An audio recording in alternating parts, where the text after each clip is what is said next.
Bonjour à tous. Bienvenue sur ce webinaire ChatGPT, faut-il s'en réjouir ou craindre les conséquences sur nos sociétés? Bonjour, je suis Béatrice Couéran. Je suis professeure de sciences économiques et sociales et je dirige le programme enseignant entreprise. Et dans ce cadre, nous avons lancé un grand concours avec Brief Éco et BSI Economics, qui est le concours lycéen Vive l'éco. Donc, dans ce concours, on invite les lycéens qui travaillent sur le grand oral du bac à produire une courte vidéo qui leur permet de participer à ce concours et de faire part de la thématique qui est inscrite dans leur grand oral. Et donc, vous avez jusqu'au 12 juin pour y participer. Dans ce grand oral, on va parler d'économie, on parle également du rôle et de ce qu'est être économiste aujourd'hui. Et donc, nous avons le plaisir d'avoir invité Victor Varenne, qui est économiste au Centre de politique économique européenne. Et il pourra nous dire, en quelques mots, son parcours et nous dire, est-ce que ChatGPT est une opportunité? Est-ce que c'est un ami ou un faux ami?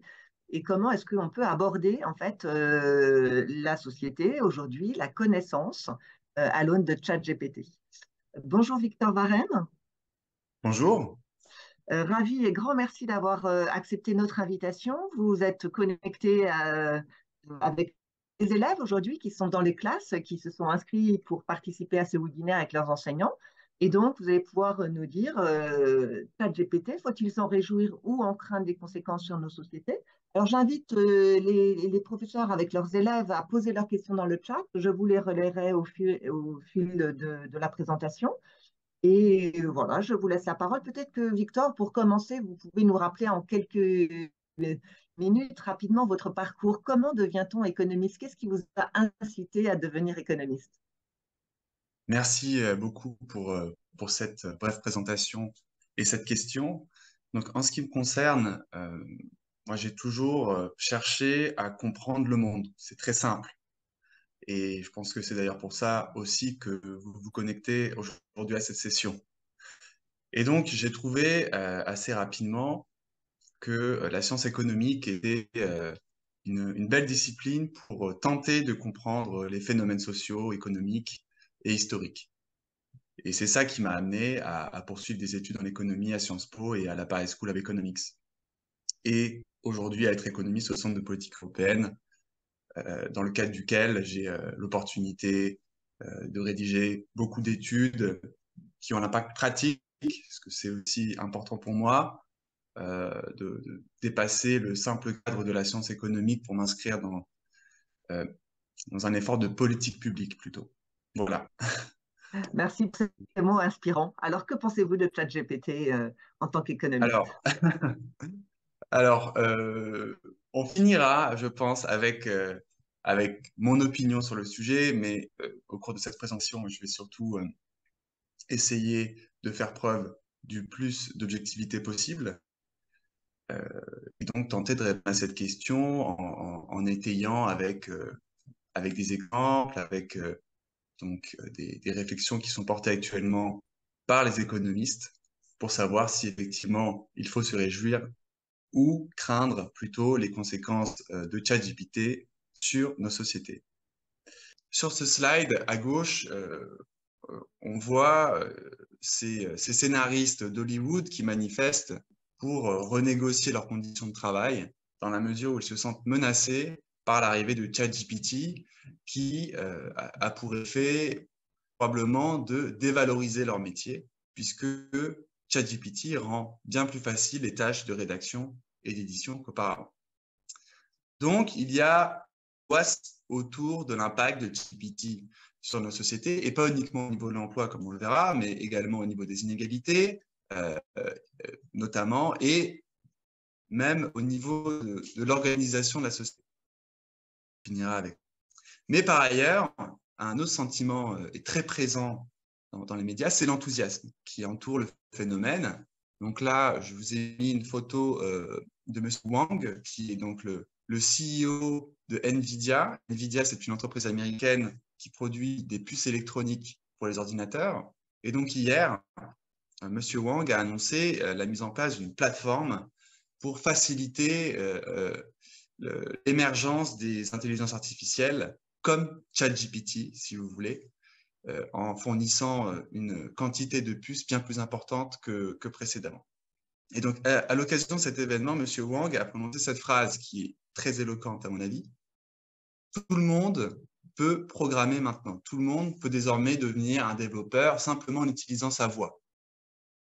Je viendrai là-dessus plus tard, mais je ne sais pas si vous êtes au courant, avec ChatGPT et les applications qui ont été créées par-dessus, on peut effectivement avoir l'équivalent de ce qu'a Iron Man, si vous voulez, pour créer ces différents objets dans ces films. C'est-à-dire que on peut désormais installer un logiciel sur notre PC, chacun de nous, pour lui demander d'effectuer des tâches pour nous. Donc, angoisse, enthousiasme sont vraiment les deux sentiments qui dominent lorsqu'on parle de ChatGPT. Donc, avant de répondre à la question de ce webinaire, je vais essayer de vous expliquer plus précisément ce qu'est ChatGPT. Et déjà, je vais lui souhaiter un joyeux anniversaire, parce que je ne sais pas si vous avez remarqué, mais ça fait très précisément 6 mois, jour pour jour, que ChatGPT a été mis en ligne par OpenAI, donc l'entreprise dirigée par Sam Altman, qu'on voit à la droite de ce slide. Donc, juste un point très rapide sur OpenAI qui a réalisé cette prouesse. C'est une entreprise à la base à but non lucratif qui a été créée en 2015 avec des fonds donnés principalement par Elon Musk et Peter Thiel, donc grands investisseurs de la Silicon Valley, dirons-nous, avec pour objectif donc de créer des intelligences artificielles au bénéfice de tous. Voilà, qui ne soient pas uniquement au bénéfice de quelques-uns, en plus, évidemment, de ne pas être nocives pour l'humanité. Donc, c'était ça l'objectif de base. Il faut savoir que Elon Musk a quitté le navire assez rapidement, en 2018, parce que l'entreprise, justement, cherchait à sortir de ce giron non lucratif pour avoir beaucoup plus d'investissements et mettre en place des projets beaucoup plus énergivores et intenses en capital, comme peuvent l'être les projets de GPT. Donc, il est parti et à ce moment-là, donc Sam Altman est devenu CEO et Microsoft, c'est Microsoft qui a donc investi plusieurs milliards de dollars pour développer les modèles GPT à partir donc de 2019-2020. Et en l'espace de 3 ans, on a eu GPT-1, GPT-2, GPT-3, 3,5 et 4. Et à partir de 3,5, donc OpenAI a décidé de mettre en ligne le chatbot GPT. Donc tout ça s'est fait extrêmement rapidement. Je ne sais pas si vous imaginez, en l'espace de 7 ans, une entreprise de 400 personnes environ, avec 250 personnes qui bossent sur ce projet-là, parce que OpenAI a d'autres projets à côté, arrive à révolutionner plus ou moins l'économie, comme on le verra. En tout cas, commence à possiblement révolutionner l'économie à l'échelle mondiale. Voilà pour ce qui est d'OpenAI. Donc maintenant, ChatGPT. Je vous ai expliqué, donc, c'est OpenAI qui a développé ce modèle-là. Donc, il faut savoir qu'ils l'ont développé à partir d'un modèle de langage. Et si vous avez des questions là-dessus, on pourra revenir plus tard dessus, je pense, qu'on appelle donc les GPT. GPT, c'est Generative Pre-trained Transformers. Donc, je vais vous expliquer de la manière la plus simple possible, je l'espère, ce que ça signifie. Donc, il faut savoir que c'est un modèle qui, à la base, a été créé par Google, par DeepMind. Mais ils n'ont pas souhaité, entre guillemets, persévérer avec ce type de modèle, n'ayant pas perçu probablement l'intérêt qu'avait perçu OpenAI. Donc, ce qu'a fait OpenAI sur la base de ce GPT, c'est qu'ils ont en réalité entraîné ces modèles sur des jeux de données tels qu'à la fin, les GPT maîtrisaient le langage, étaient capables donc à la fois de comprendre et de restituer du langage. C'est ça la vraie prouesse d'OpenAI, c'est d'avoir réussi à, grâce à des investissements énormes de la part de Microsoft, à entraîner un modèle GPT qui donne ce résultat de ChatGPT. Donc, on va essayer de donner quelques éléments aussi plus précis sur ce qu'est un GPT. Donc, un GPT, comme je disais, c'est un modèle de langage. C'est-à-dire que son objectif, ça va être, sur la base de toutes ses lectures, et il lit par exemple, admettons, la moitié d'Internet, il va essayer donc de comprendre le fonctionnement de la langue depuis le début, et à partir de cette compréhension-là, donner une importance à certains mots, essayer de replacer les mots dans leur contexte, etc., comme si, en fait, le modèle essayait d'assembler un grand puzzle. Il faut voir les choses de cette manière-là. L'objectif étant, à la fin, d'être capable de percevoir le sens d'une phrase, le sens d'un texte et le contexte qui entoure ce texte. Et donc, ça a été effectivement la prouesse de DeepMind et ensuite raffiné par OpenAI au moment de construire ChatGPT. Donc, suite à cette première étape qui a été terminée à peu près fin 2021, c'est pour ça que lorsque vous utilisez ChatGPT 3,5 sur le site d'OpenAI, vous avez des données jusqu'à peu près fin 2021. Il n'est pas pour le moment, en France, en tout cas, c'est le cas aux États-Unis maintenant, mais en France, ça n'est toujours pas le cas, connecté à Internet en permanence. Donc, OpenAI a fini cette première phase fin 2021 et entre fin 2021 et novembre 2022, ils ont ajouté une étape de raffinement de l'algorithme pour le rendre plus éthique en réalité. Et ils ont fait intervenir des humains à cette occasion-là, notamment donc des travailleurs kenyans qui ont indiqué à l'algorithme s'il fallait qu'il dise telle chose ou telle chose. Voilà. Et petit à petit, l'algorithme s'est épuré, ChatGPT s'est épuré et il a arrêté de dire des choses qui auraient été trop sensibles ou trop polémiques. Voilà.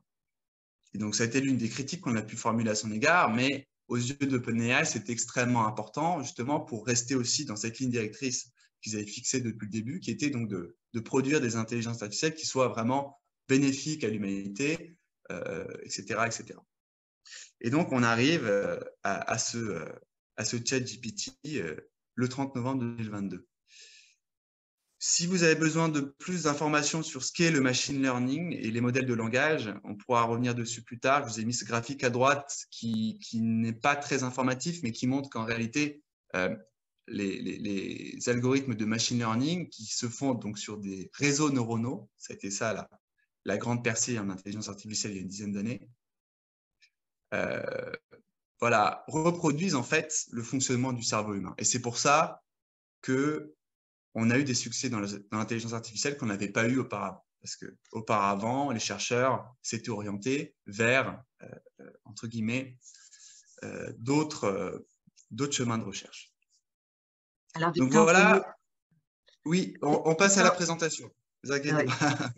Victor, vous nous parlez effectivement de ces travailleurs, ces informaticiens kenyans qui ont travaillé sur la dimension éthique. Alors, avant de passer à la slide suivante, je suis désolé, je vous entends très mal.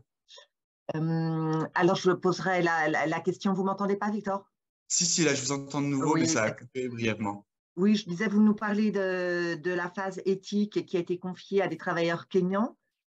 Pourquoi le Kenya?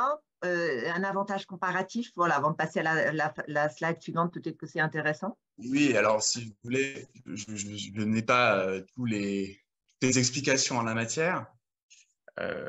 Mon intuition, évidemment, est que le coût de la main-d'œuvre est bien inférieur au Kenya que dans beaucoup d'autres pays, ce qui a pu inciter OpenAI à faire appel à cette main-d'œuvre-là plutôt qu'une main-d'œuvre des États-Unis ou d'un autre pays. Je ne peux pas vous en dire davantage là-dessus. Ce qui est sûr, c'est que cette phase de reinforcement learning by human feedback, comme ça qu'on appelle ça, a été indispensable en fait pour ciseler entre guillemets le chatbot. Sans ça, OpenAI n'aurait pas pu le sortir pour le grand public fin 2022. Donc, c'est-à-dire que dans le process de création de l'intelligence artificielle, pour le moment, on est obligé de faire intervenir des humains, ce qui est une bonne chose en soi, puisque on verra plus tard que si à terme les intelligences artificielles arrivent à se perfectionner seules, là, peut-être qu'on pourrait commencer à se poser des questions sur leur bienfait. Donc, alors si ça vous va, si vous avez suffisamment d'éléments pour comprendre en fait ce qu'est un GPT et donc ChatGPT, on va passer à la suite. On va essayer de comprendre en fait pourquoi il y a cet engouement et pourquoi il y a cette angoisse autour de ChatGPT avant de répondre à la question donc, qui est posée pour ce webinaire. Et donc, effectivement, l'angoisse et l'enthousiasme autour de ChatGPT résident essentiellement dans ses prouesses en termes de conversation, c'est-à-dire qu'effectivement, on a l'impression qu'on a un chatbot qui est très performant pour dialoguer avec les humains, mais également en réalisation de tâches cognitives. Donc là, sur le graphique à droite, vous pouvez voir que entre le modèle 3,5 et le modèle 4, il y a eu un grand progrès de la part du chatbot donc, sur tout ce qui est verbal, c'est-à-dire qu'il arrive très bien à identifier les mots dans leur contexte, etc. Mais ça n'est pas uniquement ce qu'il sait faire. Il est, par exemple, je pense que vous avez dû voir qu'il avait réussi à passer le barreau aux États-Unis. Il a aussi des compétences en mathématiques qui sont, contrairement à ce qu'on pourrait penser, assez intéressantes. Donc, Jerry, il est au-delà du 80e percentile. Et donc ça, sur toute une catégorie de tâches cognitives qui semblaient jusqu'alors inatteignables pour une intelligence artificielle. Donc, tout le monde a été bluffé par ces capacités-là.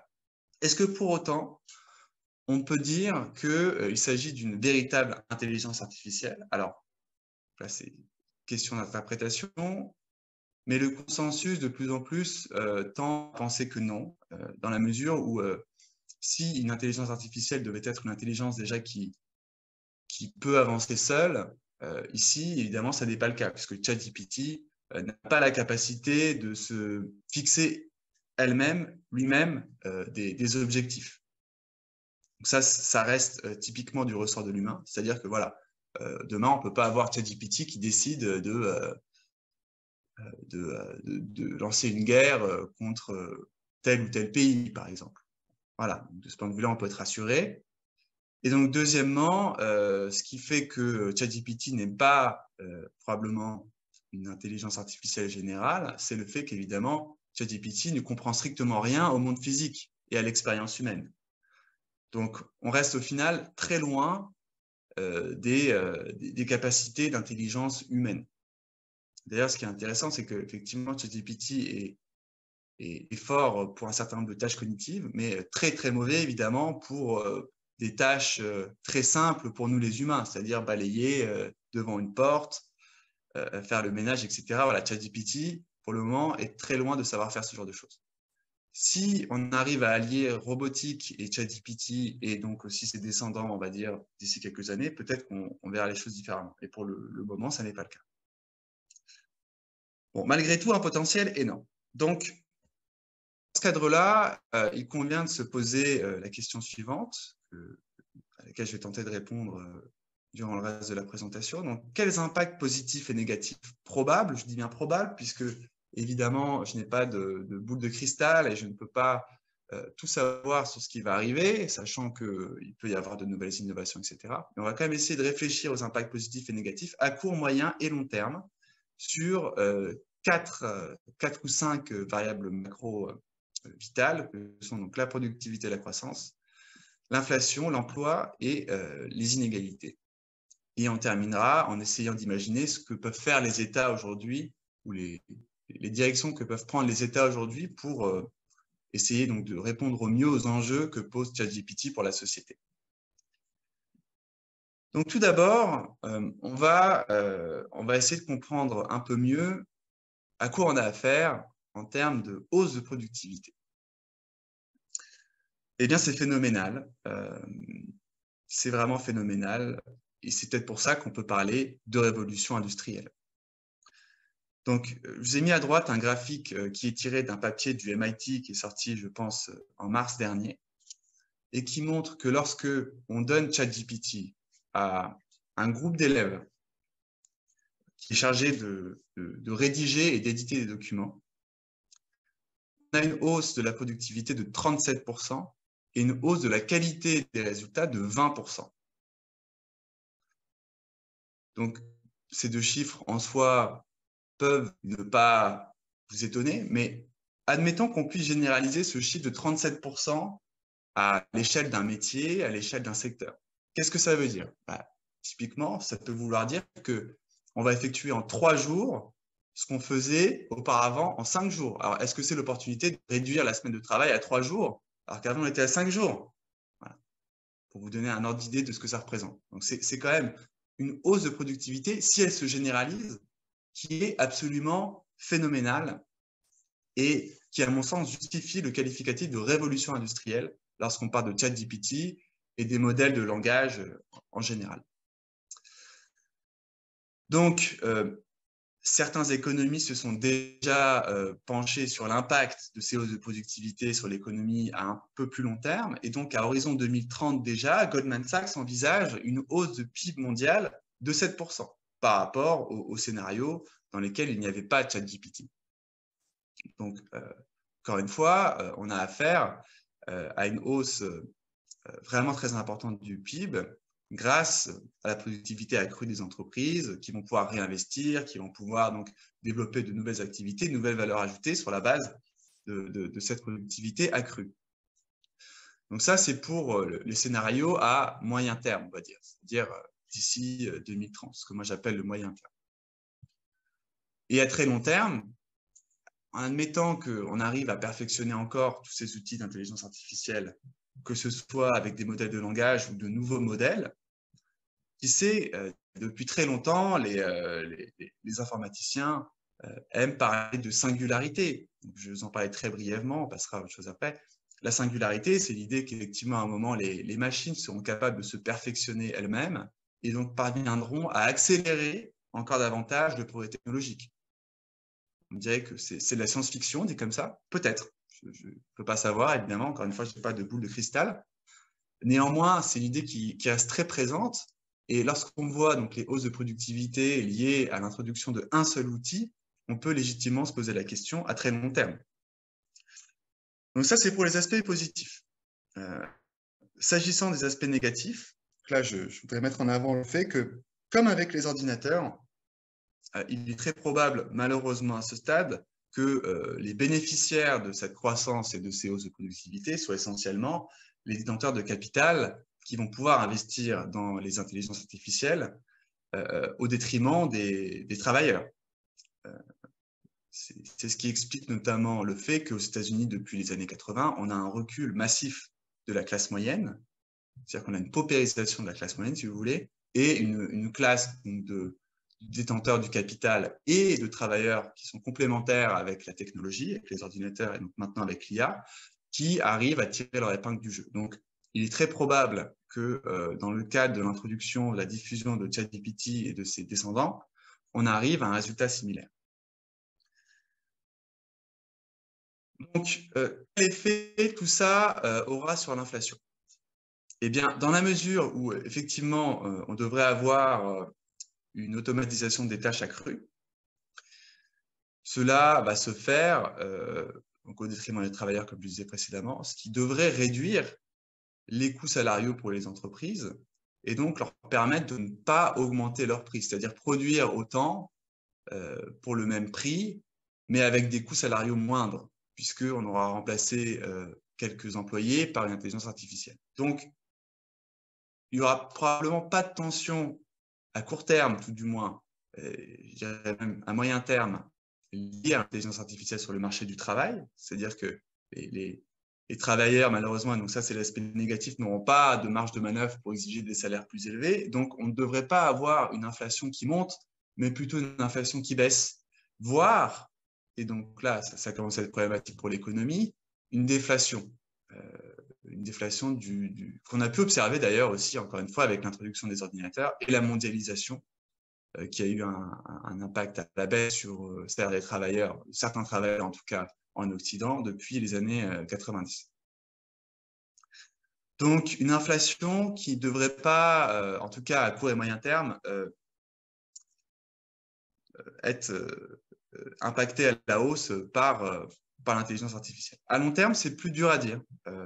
En admettant donc que les travailleurs se soient reformés et qu'ils soient désormais tous complémentaires avec l'intelligence artificielle, ce qui pourrait arriver, on peut estimer qu'ils auront suffisamment de poids pour imposer leurs conditions salariales aux employeurs, ce qui pourrait à terme avoir un effet positif sur l'inflation. Donc, maintenant, on rentre dans le vif du sujet en parlant de l'emploi. Donc, c'est effectivement, je pense, la préoccupation numéro 1 actuellement lorsqu'on essaye de comprendre l'impact de ChatGPT sur l'économie.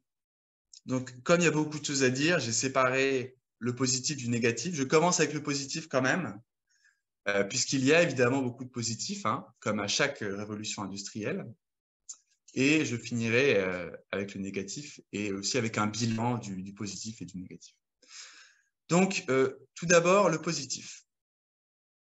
Donc, je reviens sur ce papier du MIT que j'ai introduit précédemment, dans lequel donc, on voyait qu'il y avait des hausses de productivité exceptionnelles. Ce n'est pas uniquement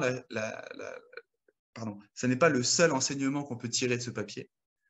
Il y a un deuxième qui est très important et qui concerne en fait le niveau de qualification moyen du groupe de travailleurs donc, qui a été étudié à cette occasion. Donc, ce que l'on observe, c'est que le niveau de compétence pour les tâches qui doivent être effectuées a tendance à s'égaliser, à s'harmoniser au contact de l'intelligence artificielle. Et donc ça, c'est un résultat qui est très important. Ça veut dire que les travailleurs qui étaient les moins qualifiés dans leur domaine vont tout d'un coup, ou en tout cas assez rapidement, avoir l'opportunité de progresser, tandis que les meilleurs vont aussi progresser, mais beaucoup moins vite et beaucoup moins que les travailleurs les moins qualifiés. Donc, ça, c'est positif, puisque ça veut dire que tout le monde, a priori, aura l'opportunité d'avoir un meilleur niveau de compétence dans son domaine, voire même une éducation globalement meilleure. Ça, on ne va pas trop s'étendre là-dessus aujourd'hui, mais ChatGPT et les modèles de langage en général offrent l'opportunité à moyen terme déjà, je pense, si des entreprises sont suffisamment malignes pour mettre au point ce qu'il faut, des opportunités de révolutionner totalement l'éducation. Et donc, si toute la main-d'œuvre ressort bien plus éduquée, bien plus qualifiée de ces avancées-là, ça aura évidemment un effet bénéfique sur l'économie, puisqu'ils seront effectivement tous plus productifs, etc. Il y aura de nouvelles opportunités. Donc, deuxième élément à considérer lorsqu'on observe l'impact probable positif de ChatGPT et de ses futurs descendants sur l'économie, c'est les nouveaux emplois qui vont être créés suite à la généralisation de l'utilisation de ces outils-là. Donc, typiquement, donc là, je vous ai mis entre parenthèses Chief AI Officer. Qu'est-ce que ça veut dire? C'est l'idée que, à terme, les entreprises vont peut-être, c'est possible, certaines commencent déjà à le faire, se doter donc d'un Chief AI Officer dont l'objectif sera d'automatiser le plus de tâches possible à l'aide de l'intelligence artificielle dans l'entreprise. Ça pourrait typiquement être l'un des nouveaux métiers qui apparaît, avec d'autres, comme on a pu voir aussi récemment, comme les prompt engineers, donc les ingénieurs en prompt, dont l'expertise ici est de savoir manier le mieux possible l'intelligence artificielle pour en tirer tous ses avantages. On pourrait aussi avoir des chargés d'éthique en intelligence artificielle qui apparaissent si les entreprises veulent développer leur propre modèle, etc., etc. Donc, toute une lignée de nouveaux emplois vont apparaître, évidemment, dans le cadre de cette révolution industrielle. Et comme je disais précédemment, évidemment, puisqu'on sera tous beaucoup plus productifs, peut-être aura-t-on l'opportunité de repenser le travail lui-même, c'est-à-dire qu'il y a eu des expérimentations en Finlande, au Royaume-Uni, au Canada, sur la semaine de 4 jours. Peut-être que ce débat-là va survenir de nouveau dans le cadre du déploiement des intelligences artificielles et que les travailleurs bénéficieront in fine d'une baisse généralisée du temps de travail. Évidemment, ce sera un combat politique, donc je ne peux pas en dire plus là-dessus. En revanche, il y a bel et bien une opportunité. Et si on regarde, je parle aussi de ça, parce que si on regarde depuis donc, le début de la révolution industrielle, de la première révolution industrielle au début du XVIIIe siècle en Europe, on a quand même observé une baisse très manifeste du nombre d'heures travaillées par année pour les travailleurs. Donc, il n'y a aucune raison que ça ne continue pas. Pourquoi ne pas passer à la semaine de 4 jours? Je pense que c'est une question légitime dans le cadre du déploiement des intelligences artificielles. Et donc aussi, évidemment, on reviendra là-dessus peut-être plus précisément à la fin. Donc derrière tous les impacts positifs que j'ai évoqués, il y a à plus long terme effectivement le fait, avec des désirs encore plus puissantes, de permettre aux individus vraiment, beaucoup plus qu'aujourd'hui en tout cas, de s'émanciper sur le marché du travail en mettant en avant leur qualité et en devenant ce qu'on appelle des solopreneurs. C'est-à-dire que le modèle du soloprenariat pourrait prendre son essor dans le cadre de l'intelligence artificielle. On observe déjà cette tendance effectivement un peu à la marge aux États-Unis, en France et dans quelques économies développées. Il se peut bien que ce phénomène s'intensifie avec le déploiement des intelligences artificielles. Donc quand même beaucoup de positifs, je pense, pour l'emploi évidemment, dans le cadre du déploiement des intelligences artificielles. Bon. Maintenant, on ne va pas non plus on va dire, éviter de parler de ce qui dérange le plus, c'est-à-dire le négatif en termes d'emploi liés au déploiement des intelligences artificielles. Alors, moi-même, j'ai été surpris en faisant mes recherches sur le sujet, c'est-à-dire que l'impact négatif à court et moyen terme est vraiment important, vraiment important. Donc, pour vous citer quelques chiffres, déjà, Goldman Sachs, qui a étudié le sujet récemment, estime que dans le monde, il y a 300 millions d'emplois qui vont être impactés par l'introduction de ChatGPT et de ses descendants. Qu'est-ce que ça veut dire? Ça veut dire que une partie des tâches de ces emplois vont pouvoir être automatisées par l'utilisation des intelligences artificielles. Et donc, lorsqu'on regarde le graphique à droite, en haut à droite, on voit donc à partir effectivement du 40e percentile à peu près que la quantité de tâches automatisables pour chaque emploi augmente. On passe très rapidement de 0 à peu près 30%. Ensuite, on a à peu près 30-40% des emplois dont entre 30 et 50% des tâches sont automatisables. Et à la fin de la distribution, on a des emplois qui sont presque intégralement automatisables avec 80% des tâches qui peuvent être effectuées par l'intelligence artificielle. Donc, un impact qui est vraiment très important sur beaucoup d'emplois. Ça, on ne va pas se le cacher, il va y avoir des destructions d'emplois et également une dévalorisation des emplois. C'est-à-dire que les emplois les plus qualifiés dans certains domaines, que ce soit par exemple la médecine, le juridique, les sciences, la finance, l'éducation, en tout cas, compte tenu du niveau de qualification actuel de certains travailleurs, à terme, on pourrait observer une dévalorisation des expertises dans ces domaines-là parce que l'intelligence artificielle fera mieux. Donc là, je vous montre à droite, en bas, un graphique qui est très éloquent à ce propos. Donc, qu'est-ce qu'on y voit? On y voit d'une part la fiabilité des diagnostics lorsqu'on demande à des médecins humains et lorsqu'on demande à ChatGPT. Ça, c'est le graphique de gauche. Et donc, qu'est-ce qu'on observe? On observe qu'en moyenne, le chatbot est beaucoup plus performant que les médecins. Et là, on parle que du diagnostic. Parce que ce qui est encore plus étonnant, c'est que dans cette étude-là, on voit aussi que le chatbot fait preuve de beaucoup plus d'empathie à l'égard des patients que les médecins. Et là, ça n'est pas une petite hausse par rapport au niveau d'empathie des médecins. C'est vraiment 2 fois plus d'empathie. Donc, rien qu'avec l'introduction de cette technologie, on voit que certaines professions ne peuvent plus fonctionner exactement de la même manière. Donc, vraiment de grands changements en perspective dans ces professions-là, c'est sûr. Donc, deuxième chose, des destructions d'emplois. Selon le Forum économique mondial, donc c'est l'organisation qui prépare chaque année le Forum de Davos en janvier, il y aurait d'ici 2027 26 millions d'emplois qui seraient directement détruits en raison de l'introduction de ChatGPT et de ses descendants. Donc, ce sont surtout des emplois, comme vous voyez précédemment, qui sont extrêmement automatisables, c'est-à-dire des emplois administratifs, des emplois de back-office dans beaucoup d'organisations, des emplois liés aux relations avec les clients, tout ce qui est call center, certaines fonctions RH, notamment en entreprise, etc. Voilà, tous ces emplois-là pourraient bel et bien disparaître en raison de l'introduction des intelligences artificielles à horizon 2027. Donc très rapide, beaucoup plus rapide que lorsqu'on a introduit les ordinateurs. Lorsqu'on a introduit les ordinateurs, on avait besoin d'environ 15-20 ans pour avoir les effets sur le marché du travail, la productivité, etc. Ici, comme la diffusion de l'outil technologique est extrêmement rapide, on va aussi avoir des effets plus rapides sur le marché du travail. Et donc, ça se voit également avec le taux d'automatisation des tâches en entreprise qui va passer de 34 à 42% selon donc, le Forum économique mondial d'ici 2027.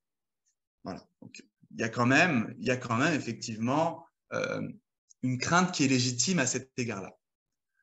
Et d'autant plus que si on laisse le progrès technologique se faire, on peut se poser quand même la question, et il y a beaucoup d'auteurs qui se posent la question depuis un certain temps, de l'automatisation totale du travail à très long terme. On aurait des intelligences artificielles qui pourraient reproduire très précisément ce que font les humains dans absolument toutes les dimensions de l'économie. Et à ce moment-là, l'humain n'aurait plus sa place. C'est Yuval Harari qui nous dit qu'on aura une classe d'inutiles et qu'on aura par ailleurs une petite élite qui contrôlera donc le capital, les IA, la biotech, etc. Tout ça a l'air dystopique, mais quand on voit les effets à court terme de l'introduction d'un simple chatbot, on peut quand même légitimement se poser la question de l'impact à long terme de nouveaux outils. Voilà. Bon. Évidemment, je ne peux pas trancher ce débat aujourd'hui. Il y a des spécialistes de l'intelligence artificielle comme Yann LeCun, qui est donc le chef de l'IA à Meta, qui affirme qu'il y aura toujours des problèmes à résoudre et que les robots ne seront pas capables de résoudre tous les problèmes. Bon. Il en sait probablement plus que moi sur le sujet, donc on ne peut pas vraiment trancher sur la question. Bon, néanmoins, on peut continuer à se poser la question. Si on doit faire le bilan en termes d'emploi, de l'introduction de ChatGPT et de ses descendants, donc là, je vous ai mis en bas de ce graphique un petit rectangle rouge dans lequel on voit le bilan en termes d'emploi de cette introduction-là. C'est quand même beaucoup de changements en perspective. Hein. Ça, c'est le Forum économique mondial qui dit. C'est-à-dire qu'il y a quand même beaucoup de destruction d'emplois, comme on l'a vu, mais également beaucoup de création d'emplois. Si bien qu'au final, le bilan devrait être positif, comme à chaque révolution industrielle d'ailleurs, en termes de création d'emplois.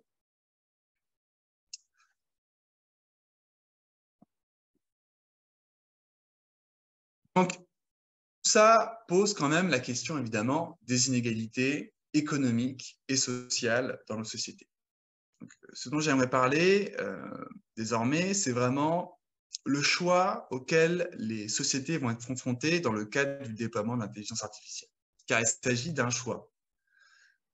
Donc, selon moi, je pense qu'il y a effectivement, d'une part, un choix qui serait plutôt positif pour tout le monde, qui est donc celui de donner l'opportunité à chacun d'exploiter au mieux les nouvelles intelligences artificielles pour améliorer leurs conditions, pour amplifier leur volonté.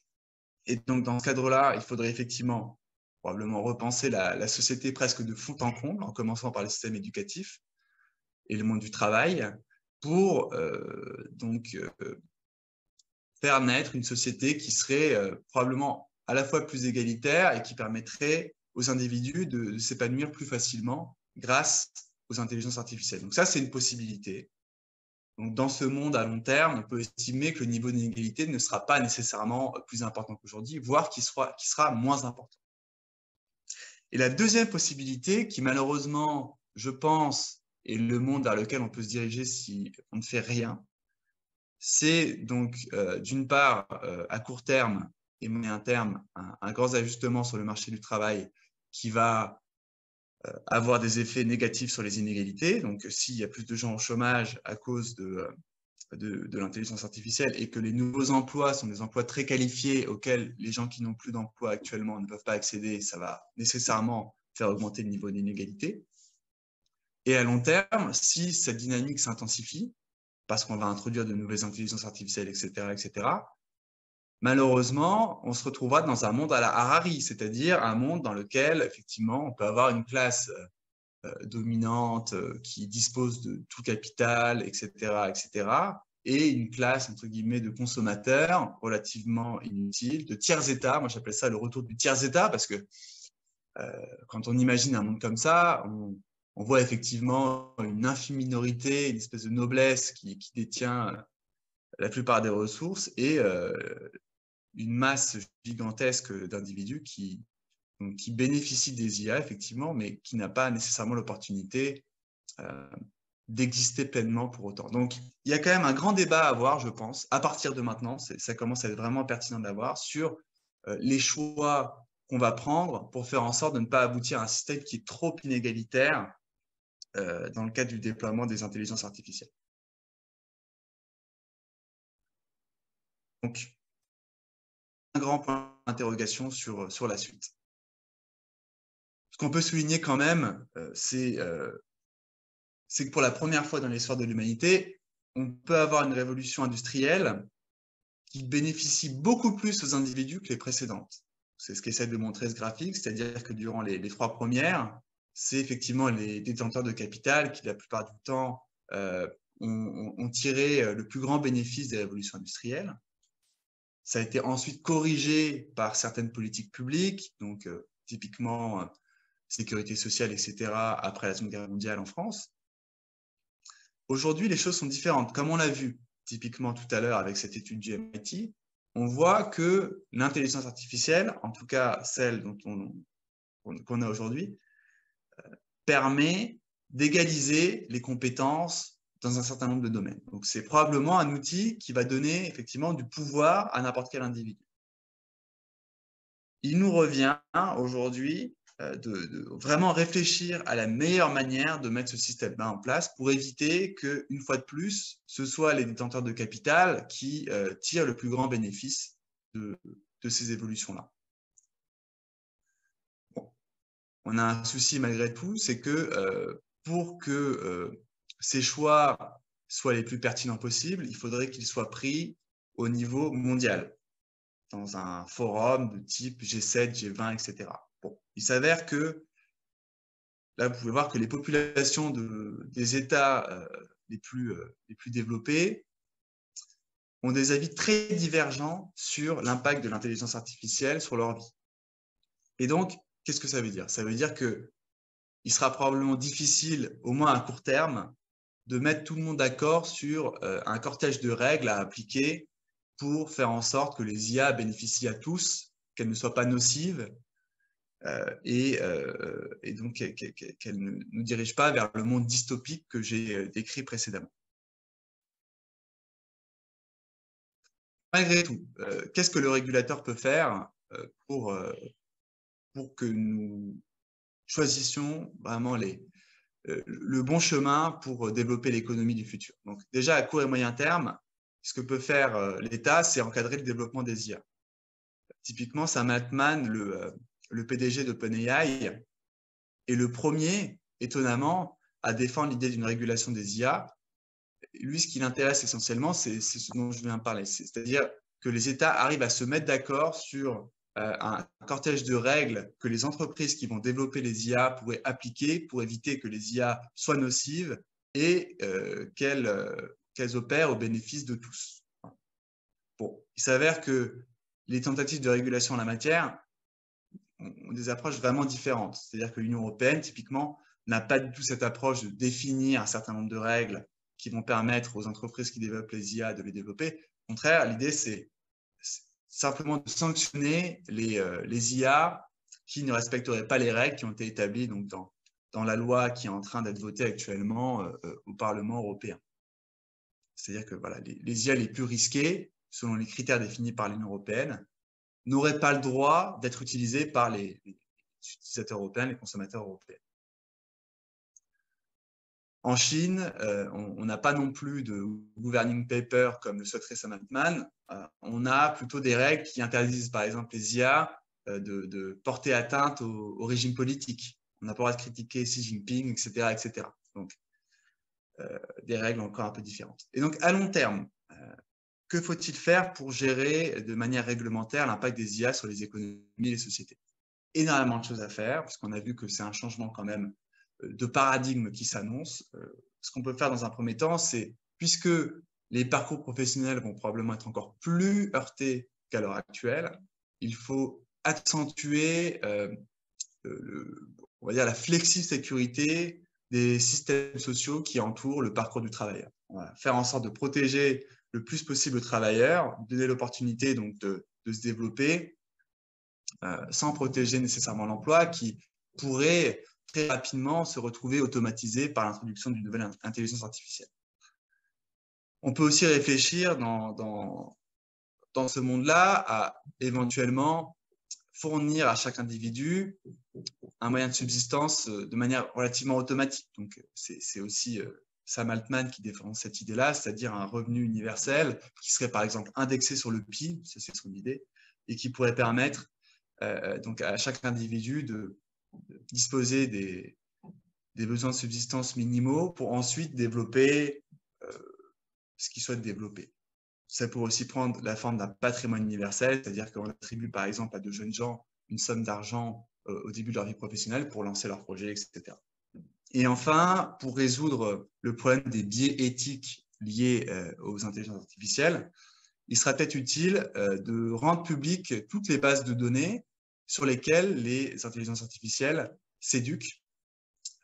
Parce que si à un moment, les intelligences artificielles commencent à prendre des décisions pour les humains, typiquement, que les algorithmes sont utilisés dans des processus de sélection professionnelle, éducatifs, etc., et qu'il y a des biais dans ces IA, ça pourrait poser un grand problème à terme pour la société. Donc, ça pourrait être utile de créer ces bases de données publiques qui serviraient à éduquer les intelligences artificielles.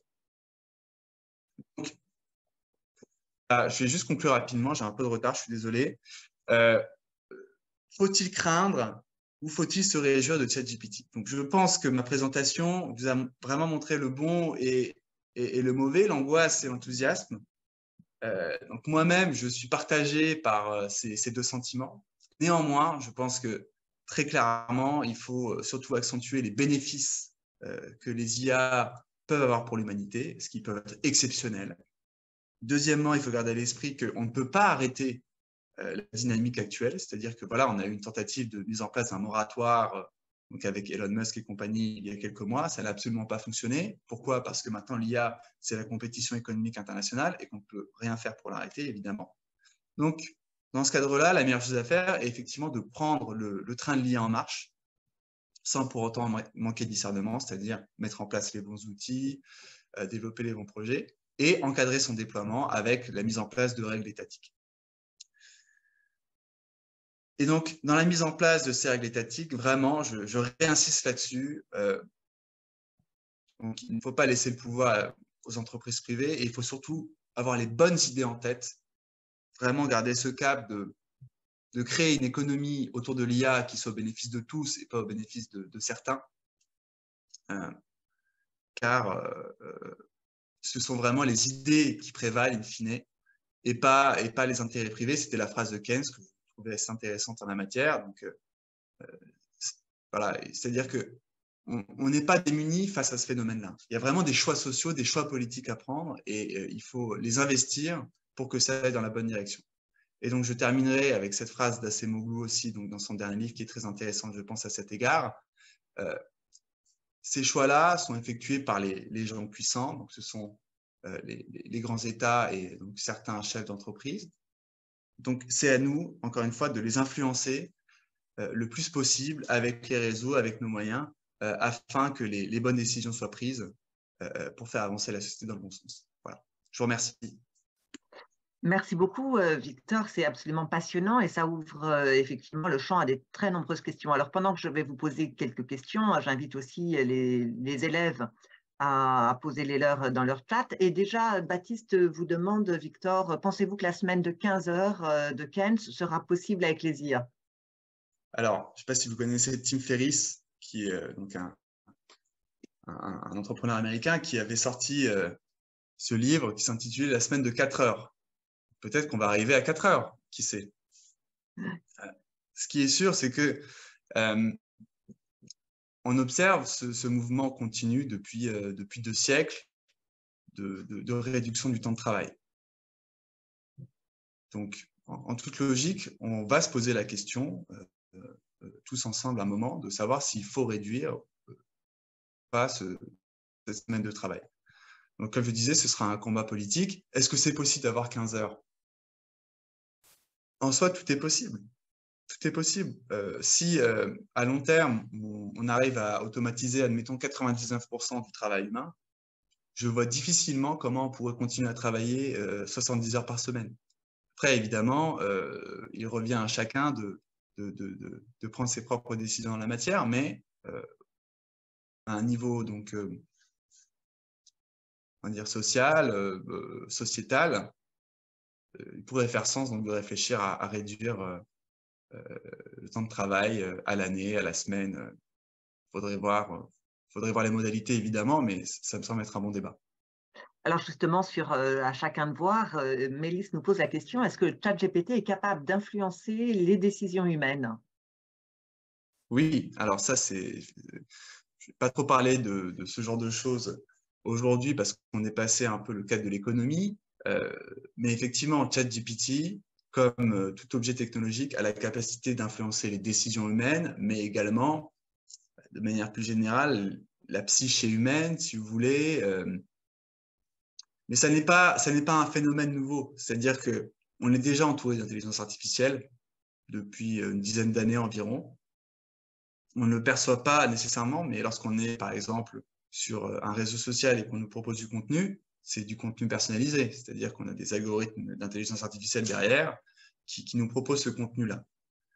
Donc, évidemment, on est influencé par ces intelligences artificielles-là. Ça a un impact donc, sur nos décisions, ça a un impact sur nos compétences. Il y a une peur aussi dont je n'ai pas trop parlé parce que je ne suis pas persuadé que ce soit euh, très pertinent, mais il y a cette peur que la généralisation de ces outils-là mène à une déqualification massive en fait, de la population. C'est-à-dire que ce sera tellement facile d'obtenir telle ou telle chose que plus personne ne réfléchira et tout le monde deviendra bête, entre guillemets.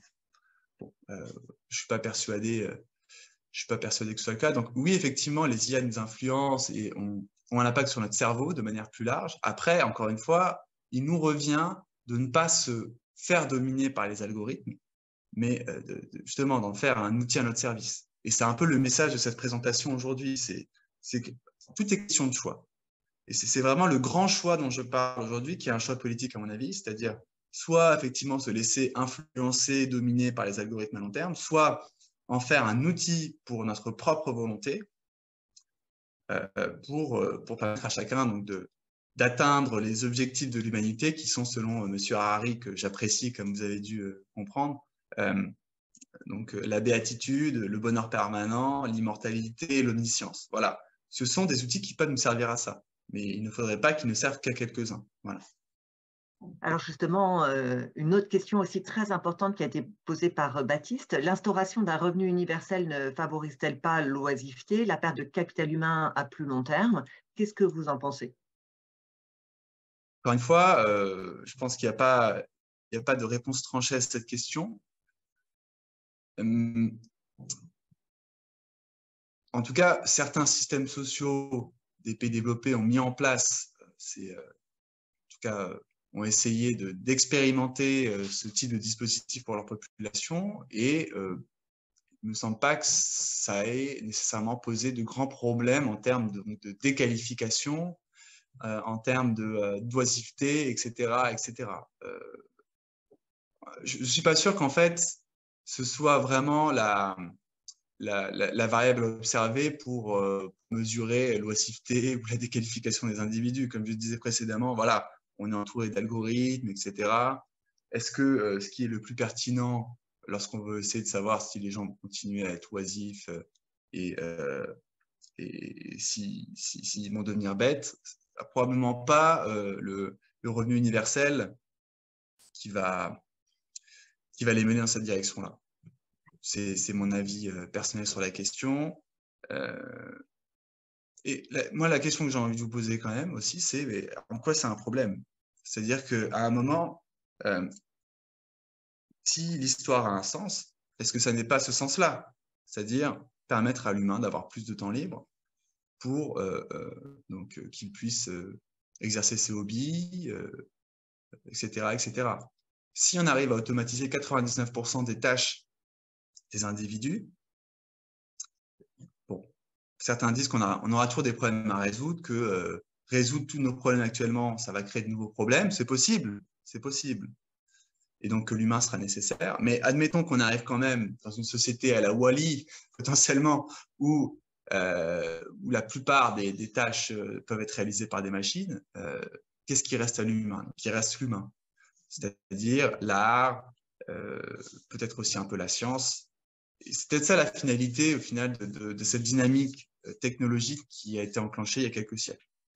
Voilà. Alors effectivement, Victor, il y a beaucoup de choses qui peuvent être éclairées. On dit avec le télétravail que finalement, ça interroge la créativité des individus qui se retrouvent ensemble. Alors, est-ce qu'on a pu éclairer ces questions de ChatGPT et la créativité née de l'interaction de cerveau humain? Oui, alors, je pense que si je reformule votre question, vous demandez si effectivement ChatGPT permet non pas de lobotomiser entre guillemets les individus, mais plutôt de renforcer leur créativité. Donc là, je pense que vous avez absolument compris tout l'intérêt de ces outils-là et ce qui explique leur succès actuellement. Moi-même, j'ai expérimenté. Je pense que beaucoup de gens parmi vous l'ont expérimenté. C'est-à-dire que ChatGPT n'est pas là pour se substituer à notre créativité, pas du tout, au contraire. C'est parce qu'on pose les bonnes questions qu'on a les bons résultats. Donc, c'est notre créativité avant tout qui est sollicitée et qui est stimulée par l'intelligence artificielle. Et donc, c'est comme ça que ces outils-là, qui commencent à être mis en place, doivent être utilisés. Alors, dans un autre champ, vous avez parlé de l'emploi. Effectivement, ChatGPT peut avoir un impact fort sur certains métiers qui peuvent être robotisés. Mais quid de tous les secteurs de service à la personne avec le vieillissement de la démographie, notamment? On voit qu'il y a des pénuries dans certains secteurs sur des métiers en fait très faiblement qualifiés. Euh, alors, est-ce que ChatGPT n'a pas d'impact sur ces secteurs-là? Alors, est-ce que ma présentation est toujours visible ou Oui, tout pas? à fait, oui. Oui. OK. Voilà, je vais juste revenir très rapidement sur donc, ce slide où on voit l'impact de ChatGPT sur les tâches des métiers au sein de l'économie. Donc, pourquoi je vous parle de ça? Parce qu'on voit qu'il y a à peu près 38% des emplois qui sont absolument pas impactés par l'intelligence artificielle. Et parmi ces emplois, il y a effectivement tout ce qui est aide à la personne, tout ce qui est, donc, comme je disais, passer le balai dans la cour, travailler au champ. Tout ça, ça n'est absolument pas automatisable avec une simple intelligence artificielle. Il faudrait qu'on ait des robots derrière. Et comme je disais au tout début, qu'on ait une perception du monde physique, qu'on ait une volonté pour que tout ça fonctionne, en fait. Et ça, c'est extrêmement compliqué, on n'y est pas du tout. C'est pour ça qu'en fait, tous ces métiers, bon, il y a un certain niveau de qualification, mais ce ne sont pas, on va dire, les métiers de la tech ou de la finance, etc., qu'on considère généralement comme étant les plus qualifiés. Ces métiers relativement peu qualifiés sont protégés, en fait, actuellement, enfin, ne sont pas impactés pour le moment par le déploiement des intelligences artificielles. Donc, aucun souci, c'est un secteur porteur. Voilà. Merci beaucoup. Écoutez, Victor, on continuerait bien à discuter comme ça pendant des heures. C'est vrai que votre présentation est très inspirante et ouvre de très nombreuses questions. Et donc, je vais clôturer ce webinaire. Je vais du coup inviter les élèves à participer au concours Vive l'éco organisé avec BSI Economics. Et merci Victor, c'est grâce à ce partenaire que vous êtes intervenu aujourd'hui. Je renvoie également les élèves au webinaire précédent sur les défis environnementaux et sociaux qui a été fait également. Et puis, je vous donne rendez-vous pour participer effectivement à ce prix, à la remise des prix qui aura lieu à Bercy. Merci beaucoup, merci. Et vous retrouverez le replay pour pouvoir continuer à travailler sur ces slides et cette présentation passionnante. Merci beaucoup, Victor Barem. Merci à vous, bonne journée. Merci beaucoup. Au revoir.